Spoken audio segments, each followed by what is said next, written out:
So good morning mga Lodi. Ngayon pag-usapan natin ang core daw kasi may bago silang update. Ngayon may mga na-receive akong questions about dito kung paano daw i-withdraw yung core daw na na-mine nila at paano gagawa ng wallet. May mga questions pa katulad ng paano i-delegate yung mga nakuhang core daw. Ngayon pag-usapan natin yan at i-check natin yung kanilang update. Okay, mag-base tayo dito sa sinabi nila dito. So dito makita nyo, the complete finish of core mining is estimated or matatapos sa 15th UTC time. So basta 15 daw yung estimated. Pero may sinabi dito na we ask all users na i-claim nila yung kanilang na-mine na core until December 18th. Okay, 18 ng UCT time hanggang 11 PM yan bago mag alas 12, bago mag 19 sa UCT time. Etong balance mo na core dito, hindi mo kailangang i-withdraw yan kasi na-claim na yan. Eto na yung mga namina mo. Hindi mawawala yan. Account mo na to, so andyan lang yan yung BTC na binigay sa'yo at saka yung mga core na namina mo. Huwag kayong mag-alala kung saan i-withdraw yung core, okay? Wala pa yung mainnet so hindi mo pa pwedeng isesend yung core sa ibang wallet katulad ng MetaMask. Okay, yung nangyayaring yun is testnet pa lang yun. Pero pagdating ng mainnet, meron ng option na kung saan i-delegate mo itong core mo. Kaya nga sabi dito na the core balance in your account will not be affected by this. So okay lang na andun yung mga core. Hindi natin kailangang i-withdraw kasi nga wala pang option para ma-transfer yung mga core sa mga ibang wallet. Okay, kasi nasa testnet pa lang or wala pa tayo sa mainnet. Okay, ganito ang mangyayari. Ang alam ko lang based dito sa kanilang ibinigay na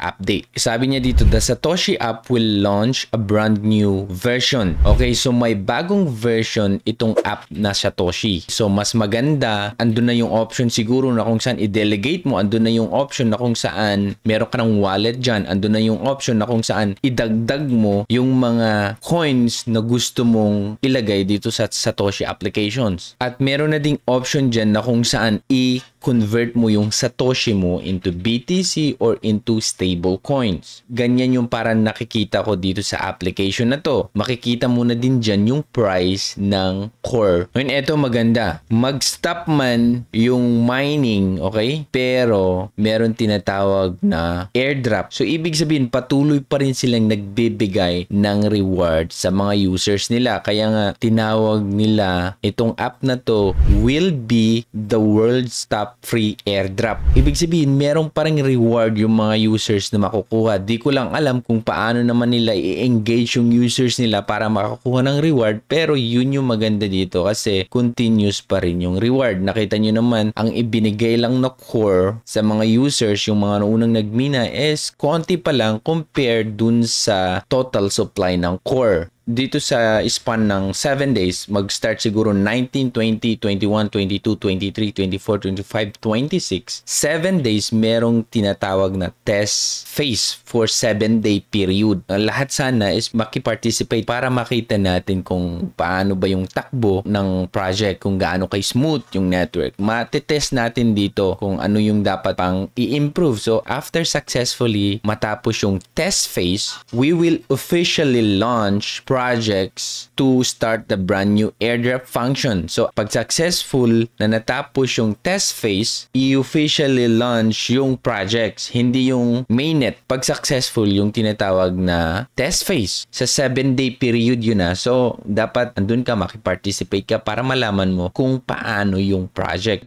So, i-clarify ko lang wala pa silang sinasabing exact date para sa mainnet. Okay? Ang binabanggit dito na ila-launch nila is yung 3 projects na kung saan dadaan pa sa test phase. Sa 7-day period na yun, ititest yung 3 projects na kung saan if successful yung test phase, ila-launch nila itong projects na to sa December 26 na kung saan magkakaroon ng brand new airdrop functions. Okay, so meron pa ring reward yung mga users. So walang binanggit pa dito kailan yung date ng mainnet. Okay, so ngayon dito makikita nyo, we ask all users to install the new application version as soon as possible. So may official announcement kung kailan mo ila-launch yung new application na mas pinaganda siguro in preparation dito sa mainnet. So, wala pa yung option na kung saan may transfer mo yung core, okay, sa MetaMask. Wala pa kasi wala pa tayo sa mainnet. Pero assured na yung mga core mo dun sa application sa account mo is safe yun. Okay, hindi mo kailangang i-withdraw. Ang binabanggit niya lang na mag-expire is yung unclaim, yung hindi mo na-claim hanggang sa 18th ng December. Ang tanong nyo, paano naman yung delegate? Paano natin i-delegate? Kasi marami akong nakikita. Okay, yung delegation, madali na lang yan pag mainnet na. Kasi mismo sa application siguro gagawa yung delegation or nasa website. Yung mga delegation na nangyari yun is test, nasa test net pa lang yun. Okay? So, hindi yung totoong core na i-delegate mo. Pero pagdating na ng mainnet, dun na yung time talaga na kung saan may option ka na i-delegate yung core coin mo. Di ko alam kung may option dito sa mismong application, dito sa bagong version, or kailangan pumunta dun sa website. Okay, so wag nyo munang problemahin, okay? Safe na safe yung mga core na namina nyo. Okay, make sure lang na yung mga unclaimed is i-claim nyo na before December 18th or sa time pa lang natin, December 19 ng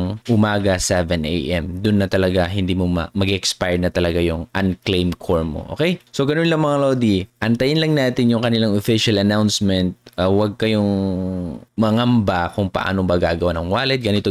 Wala pa yan kasi wala pa tayo sa mainnet. Pag meron na tayo sa mainnet, dun na makikita natin yung mga option kung paano natin i-convert yung core natin, kung paano natin i-transfer to different wallet, or pwede mo i-convert mismo dyan sa bagong application sa stablecoin para parang i-swap mo lang siya, ganun. Okay? So, sana maliwanag itong kanilang update at stay chill lang tayo, okay? Sa December 26, siguro mag-update ako pero sa phone na lang kasi uuwi kami ngayong Pasko. So, yan mga Lodi, ang update dito sa core team. Mag-update ako kung meron na naman silang bagong update concerning dito sa kanilang 3 projects na kung saan itatry natin for 7-day period. So, ayan lang. Maraming salamat and thank you so much for watching. Bye.